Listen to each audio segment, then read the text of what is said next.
When the Galactic Summit ended, no one noticed the quiet human technician still fixing a cracked console in the Great Hall. Everyone's eyes were on Lyra of Ethres, the alien woman whose beauty and power had drawn kings, warriors, and scholars from 1,000 worlds. She had rejected them all with polite smiles and distant words. Yet that night, Lyra stood before the human. "What must I do?" she asked softly, her glowing eyes uncertain, "to make you mine?" Ethan froze. No one had ever spoken to him like that, especially not someone revered as a living legend. "I don't need titles or power," he said honestly. "I just want someone who sees me." Lyra's breath caught. For the first time in her long life, someone had answered her not with desire for status, but with truth. She remembered how Ethan had helped her earlier, no fear, no worship, just kindness. When others bowed, he had offered his hand. When others praised her strength, he had asked if she was tired. On Ethres, love was a conquest.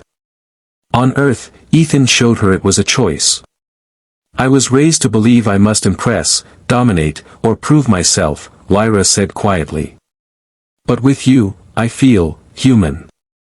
Ethan smiled. "Then don't try to win me," he replied. "Walk with me." Lyra stepped closer, her luminous skin dimming to a gentle glow. In that moment, the galaxy's most desired woman chose a simple path, not of crowns or commands, but of shared steps and quiet understanding. And as they left the grand hall together, unseen by the watching stars, the universe learned a small but powerful truth. Sometimes, the bravest love is not demanded. It is chosen. Dizzy. The news spread faster than hyperspace lanes.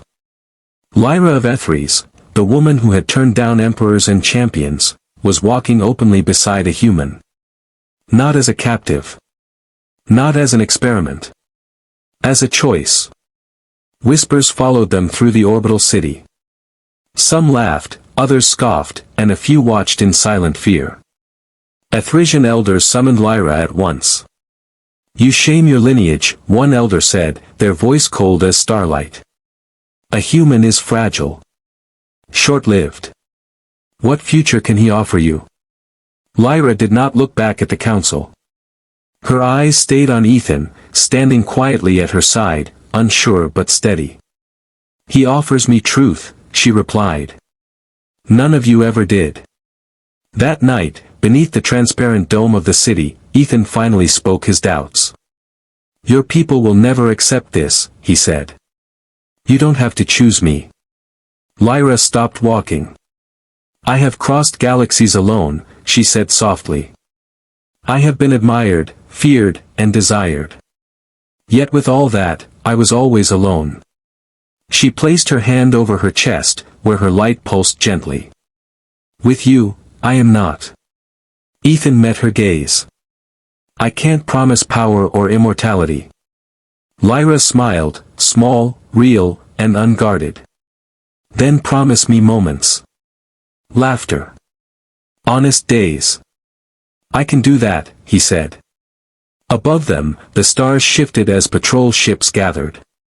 The galaxy was watching now, waiting for this impossible bond to fail. But as Lyra intertwined her fingers with Ethan's, something ancient stirred, a quiet realization spreading across worlds. This was not a conquest. Not a rebellion. Not a scandal. It was something far more dangerous to the old order. It was love chosen freely. And the universe had no idea what to do with that yet. Milky Way sparkles. The summons came at dawn. Ethresian law demanded a trial of union whenever one of their kind chose an outsider. No weapons. No battles. Only truth tested under the gaze of two worlds. Ethan stood in the center of the crystal chamber, surrounded by towering figures of light and energy. He felt small, but he did not step back. Lyra stood opposite him, her glow steady, her posture proud. The human must prove his worth, the High Arbiter declared. Not through strength, but through intent. The first test was fear. The chamber shifted, showing Ethan visions of loss, Earth far away, years passing too fast, Lyra unchanged while he aged. His chest tightened, but he did not look away. "I'm afraid," he admitted honestly. "But I would still choose her. Even knowing it might hurt." Murmurs spread through the council. The second test was desire. They offered Ethan power, long life, a place among the stars, if he walked away. He looked at Lyra, really looked at her, not as a legend but as the woman who listened when no one else did. "I don't want a galaxy," he said. "I want her." Lyra's light flickered, brighter than ever. The final test was Lyra's alone. "Would you give up your status for him?" the Arbiter asked. "Your reverence. Your immortality." Lyra stepped forward without hesitation. "I already have." Silence filled the chamber. Then, slowly, the crystal walls softened their glow.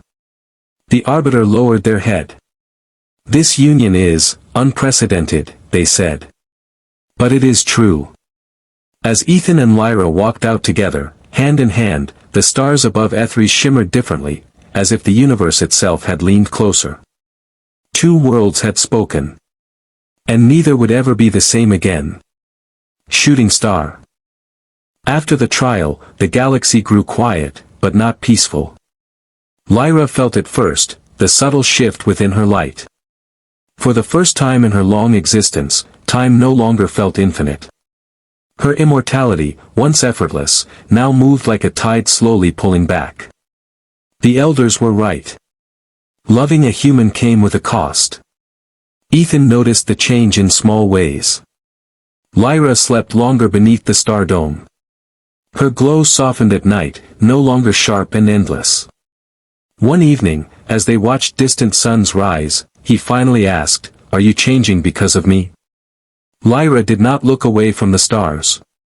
"Yes," she answered gently. "My people evolve with their bonds. To walk fully beside you, I must become closer to what you are. Mortal." Ethan's chest tightened. "I never wanted you to lose yourself." Lyra turned to him, cupping his face with warmth instead of light. "I am not losing myself," she said. "I am choosing myself." They began living not in grand halls, but in quiet places, learning each other's worlds. Ethan showed her human music, imperfect and emotional. Lyra showed him how to listen to the hum of planets and feel their age. Days became precious. Ethresian observers watched from afar, recording the impossible, their legendary daughter laughing, stumbling, learning what it meant to count moments instead of centuries. One night, as meteor light painted the sky, Lyra rested her head on Ethan's shoulder. "If my time becomes short," she whispered, "will you regret loving me?" Ethan kissed her forehead, slow and sure. "No," he said. "Because forever isn't measured in years." Above them, the stars burned on. But for the first time, they were no longer the most important thing in the universe. Each other was. Sparkles. The warning came from Earth. Ethan's people had discovered the truth at last, that Lyra's transformation was irreversible. If she stayed bonded to him, her remaining centuries would compress into a single, human-shaped lifetime. The message was clear, let her go. Ethan stood alone beneath the station lights, the weight of it crushing his chest. Loving Lyra had never felt wrong, but now it felt selfish. That night, he tried to say the words. "You deserve more time," he told her quietly. "More than I can give. If letting me go saves you." Lyra silenced him by placing her forehead against his. Her light pulsed, not weak, not fading, focused. "My people believe time is life," she said. "Humans believe life is moments." She pulled back just enough to meet his eyes. "You taught me that." She took his hands and placed them over her heart. For the first time, Ethan felt it, not energy, not light, but a steady, living rhythm. "I was eternal," Lyra continued. "And I was empty. Now I am finite, and full." The Ethresian Council appeared in the sky above them, projected in towering forms.